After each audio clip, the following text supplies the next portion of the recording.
22 अप्रैल को जम्मू के पहलगांव में 26 लोगों की आतंकियों ने गोली मारकर हत्या कर दी थी और इस घटना के बाद पूरे देश में बदले की मांग को लेकर स्वर तेज हो गए थे। आपको बता दें, प्रधानमंत्री मोदी ने इस घटना के बाद पहलगाम हमले का बदला लेने की बात कही थी और उसी बदले के स्वरूप में ऑपरेशन सिंदूर चलाया गया था। ऑपरेशन सिंदूर के बाद पूरे देशवासियों को राहत मिली थी कि भारत ने पाकिस्तान से बदला ले लिया और जिन मौतों को बदला लेने की बात भारत कर रहा था, भारतवासी कर रहे थे, प्रधानमंत्री मोदी ने सेना के द्वारा वो बदला पाकिस्तान पर हमला करके तमाम ठिकानों को नेस्तनाबूद करके वापस ले लिया था। मगर आज प्रधानमंत्री नरेंद्र मोदी राजस्थान के बीकानेर में करणी माता मंदिर पहुंचे थे। तमाम योजनाओं का शुभारंभ या लोकार्पण करने के लिए पहुंचे थे। इसी पर बात करने के लिए हमारी सहयोगी प्रियंका हमारे साथ मौजूद है, जो कि बताएंगी कि आज प्रधानमंत्री का दौरा क्यों खास था और क्यों वो आज बीकानेर गए थे। देखिए सौरभ जी, पहली बात तो ये है कि पहलगाम हमले के बाद हमारी सेना ने जो ऑपरेशन सिंदूर चलाया था उसकी कामयाबी को देखते हुए आज प्रधानमंत्री नरेंद्र मोदी राजस्थान के बीकानेर के दौरे पर पहुंचे हैं। बीकानेर इसलिए भी बहुत अहम माना जा रहा है क्योंकि यहाँ के नाल एयरबेस पर पाकिस्तान ने अटैक किया था, जिसे ध्वस्त कर दिया गया था और यही राजस्थान से महज थोड़ी ही दूरी पर पाकिस्तान का रहीम यार खान एयरबेस है, जिसको हमारी सेना ने पूरी तरह से ध्वस्त कर दिया है और इसे ये भी कह सकते हैं कि वो एक तरह से आईसीयू में चला गया है। तो इसीलिए बीकानेर को सबसे अहम जगह बनाया जा रहा है। तो पाकिस्तान का जो सिंदूर ऑपरेशन सिंदूर था, उसके बाद प्रधानमंत्री नरेंद्र मोदी ने बीकानेर को ही क्यों चुना आज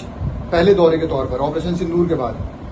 पहले दौरे के लिए इसलिए भी ये खास जगह चुनी है प्रधानमंत्री नरेंद्र मोदी ने क्योंकि ये भारत और पाकिस्तान की सरहद के बिल्कुल नजदीक है और बीकानेर की जो नाल एयरबेस है उस पर पाकिस्तान ने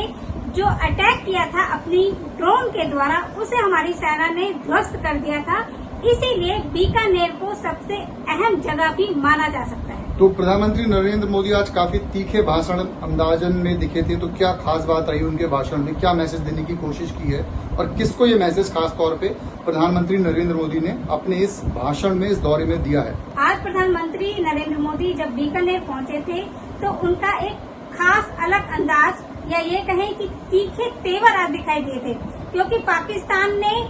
पाकिस्तान को उन्होंने सीधे सीधे एक मैसेज दे दिया है कि अब आतंकवाद को भारत बिल्कुल भी बर्दाश्त नहीं करेगा और नरेंद्र मोदी ने ये कहा है कि मेरा दिमाग ठंडा है लेकिन मेरी नसों में जो है वो सिंदूर बह रहा है और ये सिंदूर, उन्होंने गर्म सिंदूर की बात करी है कुछ। हाँ बिल्कुल कह सकते हैं,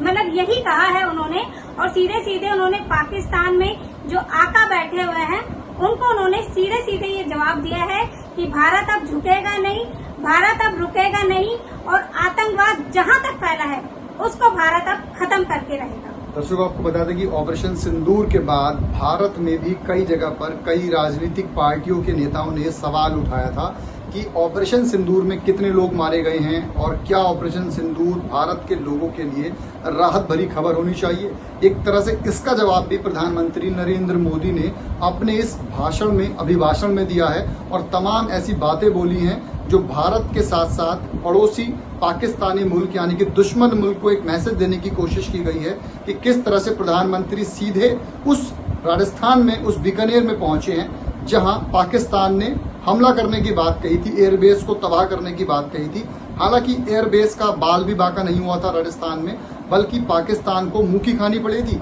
आपको ये भी बता दें कि प्रधानमंत्री नरेंद्र मोदी आज तमाम परियोजनाओं का उद्घाटन, लोकार्पण करने के लिए बीकानेर में पहुंचे थे। तकरीबन कितने करोड़ की परियोजना थी? ये जो आज प्रधानमंत्री नरेंद्र मोदी बीकानेर पहुंचे हैं वहाँ तकरीबन 26,000 करोड़ की योजनाओं का शिलान्यास और लोकार्पण वर्चुअल के द्वारा प्रधानमंत्री नरेंद्र मोदी ने आज किया है और ये भी कह सकते हैं कि ऐसे एक नई सौगात भी बीकानेर के लोगों को प्रधानमंत्री द्वारा मिलेगी। इस प्रकार से प्रधानमंत्री नरेंद्र मोदी का ऑपरेशन सिंदूर के बाद ये पहला दौरा था जो कि राजस्थान के बीकानेर में था, और पाकिस्तान के साथ साथ पूरी दुनिया को प्रधानमंत्री नरेंद्र मोदी ये मैसेज देना चाह रहे थे कि भारत के ऊपर अगर किसी ने हमला करने की या नजर उठाने की बात कही तो पाकिस्तान में बैठे आकाओं को ये समझ लेना चाहिए कि पीएम मोदी या भारतीय सेना चुप नहीं रहेगी, बल्कि वो करारा जवाब देने के लिए तैयार है। आपको बता दें कि प्रधानमंत्री नरेंद्र मोदी ने ये तक कह डाला है कि जो आतंक और आतंकियों को पनाह देगा उनके सरगना या उनकी सरकार भी आतंकी सरकार कहलाई जाएगी। इस तरह से तमाम देशवासियों को राहत भरी खबर देते हुए प्रधानमंत्री नरेंद्र मोदी ने ये मैसेज देने की कोशिश की है कि हम जल थल वायु से मजबूत हैं और आगामी अगर कोई भी हमला या हमले की परियोजना या कोई भी हमला होता हुआ पाया गया बॉर्डर पर तो उसका तीखा जवाब दिया जाएगा। आपको बता दें भारत ने पहले ही चाहे वो जल संधि हो, चाहे वायु स्पेस यानी कि एयर स्पेस को बंद करने की बात कही हो,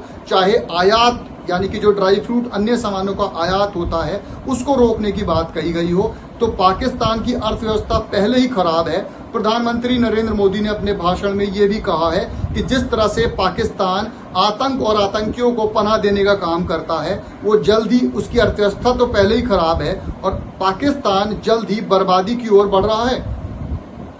अपनी सहयोगी प्रियंका के साथ सौरभ निगम, कंट्री इनसाइड न्यूज।